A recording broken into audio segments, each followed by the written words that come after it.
Welcome to The Explainer.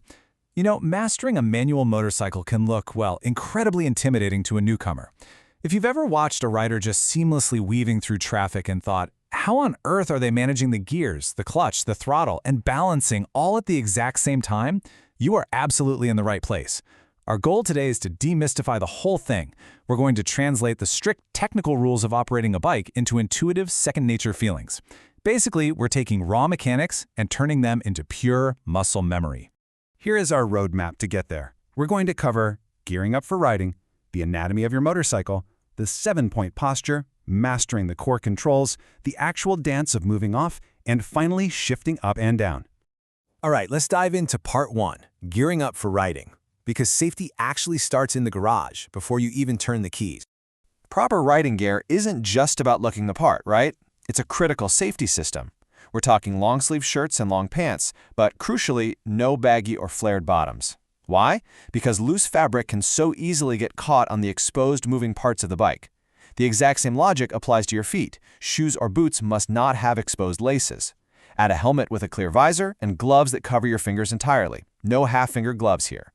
But gearing up also means prepping the machine itself. You've got to do visual and operational checks every single time you ride. Check the tire tread, make sure the drive chain has a safe 10 to 20 millimeters of free play, and do a quick operational check on your throttle. When you twist that throttle and let go, it needs to snap shut instantly by itself. If it doesn't, you don't ride. Okay, part 2, anatomy of your motorcycle. It's time to really know your machine. It's a beautifully complex machine, but it's actually laid out incredibly systematically. Every pedal and lever connects directly to your hands and feet in a very specific way. Think of the right side of your body as your speed and stopping center. Your right hand controls the front brake lever and the throttle group, while your right foot manages the rear brake pedal. Then over on the left side, it's all about the transmission of power. Your left hand is in charge of the clutch lever, which we are going to talk a lot about in a minute, while your left foot operates the gear shift pedal. It's a brilliant segregation of duties once you wrap your head around it. Which brings us to part 3, the 7-point posture. I want you to think of proper riding posture exactly like an athlete getting ready for action. You aren't just lounging on a seat here, you're adopting a highly deliberate stance. To get ultimate stability over all those controls we just mapped out, you need a totally relaxed upper body combined with a firm, anchored lower body. Let's just mentally map these 7 points onto your own body right now. First up, your eyes. Look far ahead in the direction you want to go, not down at your front tire. Next, drop those shoulders. Seriously, keep them completely relaxed. Your elbows should be slightly bent, acting like natural shock absorbers. For your hands, use a gentle grip, forming about a 120-degree angle with your arms. Get your buttock close to the fuel tank so you have an easy, comfortable reach. Now here is your anchor. Your knees absolutely must grip the fuel tank for stability. Lock them in. Finally, rest the arches of your feet on the footrests, toes pointed straight ahead. Just hovering over the brake and gear pedals so you can react instantly. Relaxed up top, locked in down below. Moving on to part 4, mastering the core controls. This is where we translate mechanical theory into intuitive feeling. To master the bike, we have to totally change how we think about the controls in our hands. That throttle in your right hand, it is not an on-off switch. I want you to think of it like a highly sensitive dimmer switch in a dining room. You don't just flick it on, you make tiny, progressive 1/16 of a turn rolls to bring the power up nice and smooth. Meanwhile, your left hand is managing the clutch lever. When you pull that lever all the way in toward the handlebar, you completely disconnect the engine's power from the rear wheel. When you let it all the way out, full power is transmitted. But the real secret to riding? That lives right in the middle. This middle ground is called the biting point, or half clutch. Technically speaking, it's the exact point of clutch engagement where partial power is transmitted. But to actually feel it, use this analogy. Imagine the motorcycle's engine is this eager, incredibly powerful dog pulling on a leash. Your left hand holding that clutch lever is holding the leash. If you just let go of the leash instantly, the dog takes off violently and jerks you forward, or, well, the bike stalls. The biting point is that exact moment you ease up on the leash just enough to let the dog start walking forward smoothly, while you retain total control. So now that we have power, we have to manage it using gears. Think of your gears as a staircase.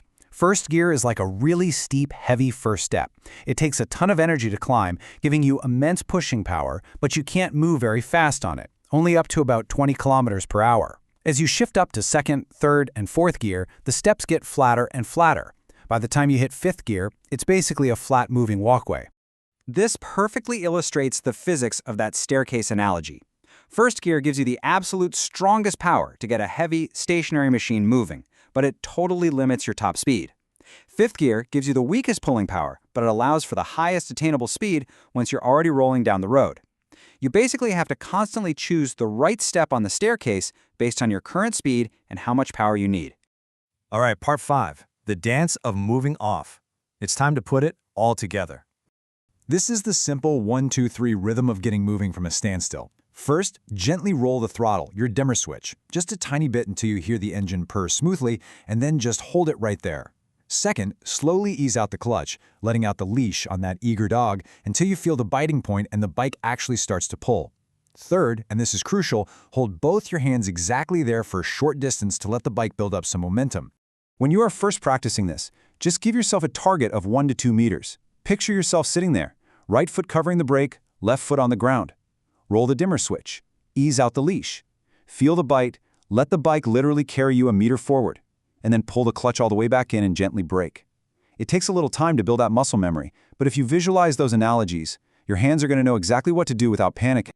Finally, part 6, shifting up and down.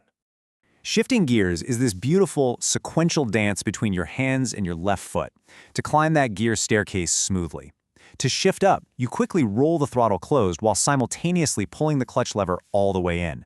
Your hands are basically hitting pause on the power. Then, your left ankle lifts the gear shift pedal up. A quick pro tip here. To get from first gear into second gear, you have to do a really deliberate lift to bypass neutral, which physically sits half a step between them. Once the new gear is clicked in, your hands go back to work, easing the clutch out to the biting point while rolling that throttle back on. But how do you actually know when to shift?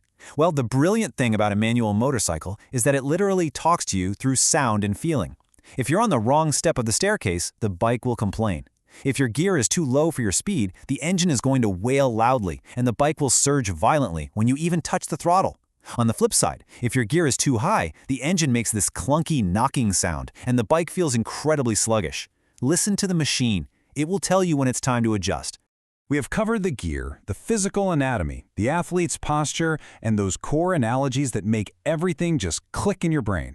You understand the dimmer switch, you know exactly how to walk the leash dog, and you can clearly see the gear staircase. You know the steps now, and you know the machine. The only thing left to ask is, are you ready to take the lead on your first practical ride? Thank you so much for joining me on this explainer, and hey, ride safely out there.